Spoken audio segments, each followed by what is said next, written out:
নমস্কার বন্ধুরা, রাধে রাধে। সকলকে জানাই শুভ জন্মাষ্টমীর অনেক অনেক শুভেচ্ছা এবং অভিনন্দন। আমার বাড়িতে ২৬ বছর ধরে জন্মাষ্টমীর ব্রত পালন করা হচ্ছে। তো প্রত্যেক বছরের ন্যায় এবছরেও আমি এবং আমার মা নিজের হাতে জন্মাষ্টমীর সমস্ত কিছু আয়োজন করে থাকি। এই ভিডিওতে আমি তোমাদের সাথে সেই সব কিছু শেয়ার করব। তোমরা প্রথম থেকে ভিডিওটি স্কিপ না করে দেখতে থাকো। প্রথমে এখানে আমি আলপনাটা দিয়ে নিচ্ছি।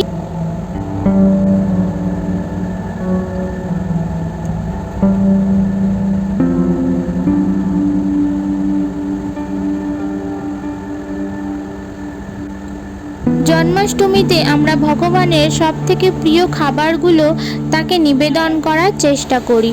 এখানে নাড়ু বানানোর জন্য আমি কয়েকটা নারকেল ভালোভাবে কুড়ে নিচ্ছি।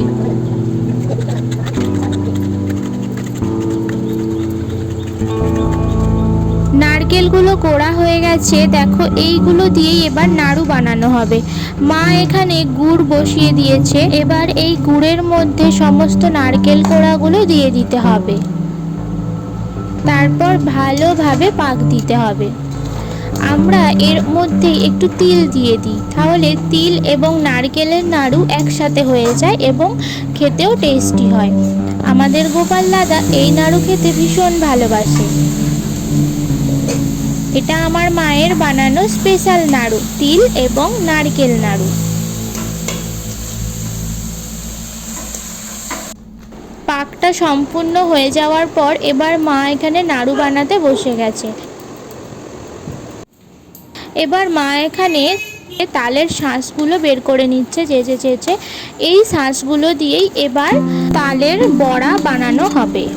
এটিও ভগবানের একটি প্রিয় খাবার। প্রথমে এখানে কিছুটা চাল গুঁড়ো করে নিচ্ছে মা।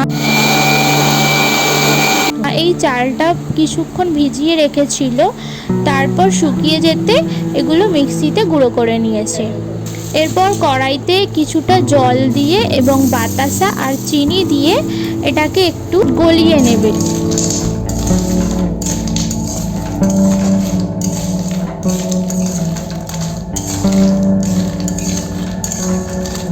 এই উপকরণ দুটো সম্পূর্ণ গলে না যাওয়া পর্যন্ত আমাদের কন্টিনিউ এগুলোকে নাড়িয়ে যেতে হবে এবং কিছুক্ষণ অপেক্ষা করতে হবে।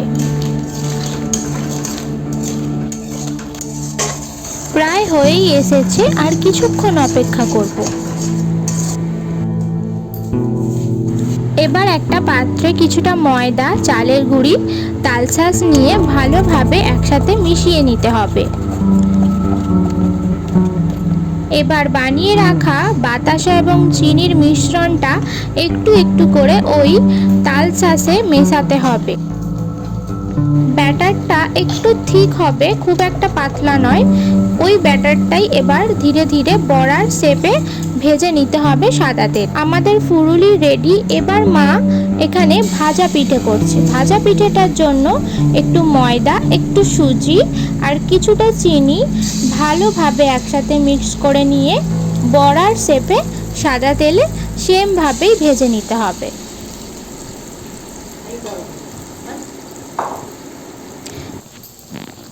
এখানে তোমরা মৌরিও অ্যাড করতে পারো।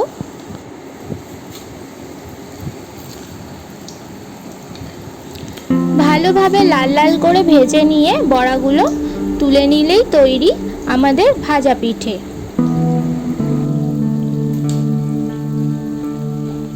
এখানে কিছু কাঁচা শাক সবজি ভালোভাবে ধুয়ে রাখা আছে। এগুলো আমাদের অন্নভোগের দিন কাজে লাগবে। অন্নভোগের দিনে আমরা ভগবানকে তার কোন কোন প্রিয় খাবারগুলি নিবেদন করে থাকি সেগুলো আমি তোমাদের সাথে নেক্সট পার্টে অবশ্যই শেয়ার করব। এরপর মা কিছুটা গরম জল কড়াইতে দিয়ে দিয়েছে। এবার ভগবানের সব থেকে প্রিয় খাবার ক্ষীর তৈরি হবে। এই ক্ষীর বানাতে গেলে প্রথমে একটু দুধ ভালোভাবে ফুটিয়ে নিতে হবে। দুধটা ফুটে এলে ওতে আমরা দুটো বড় বড় মিছরির টুকরো দিয়ে দেব। অনেকেই চিনি ব্যবহার করে, তবে আমরা এখানে মিছরি ব্যবহার করছি। মিছরি কিন্তু ভগবানের আরও একটি প্রিয় খাবার। ক্ষীরে আর কিছু দিতে হবে না, তোমরা চাইলে এখানে কেশর ইউজ করতে পারো, তবে আমরা খুবই সাধারণভাবেই রান্না করে থাকি। ক্ষীর বানানোর জন্য এইটুকু দুধকেই কন্টিনিউ নাড়তে নাড়তে একেবারে এই রকম কোয়ান্টিটিতে আনতে হবে, একেবারে থিক হয়ে যাবে। ওই থিক পরিমাণটাই আমাদের ক্ষীর হবে। দেখো দুধটা কতটা ছিল আর কতটা হয়ে গেল। ক্ষীরটা ঠান্ডা হয়ে গেলে ছোট ছোট নাড়ুর আকারে গড়ে নেব। এবার আমি ভগবানের ঝুলনটা একটু সাজিয়ে নিচ্ছি। খুব সামান্যই ডেকোরেশন করেছি।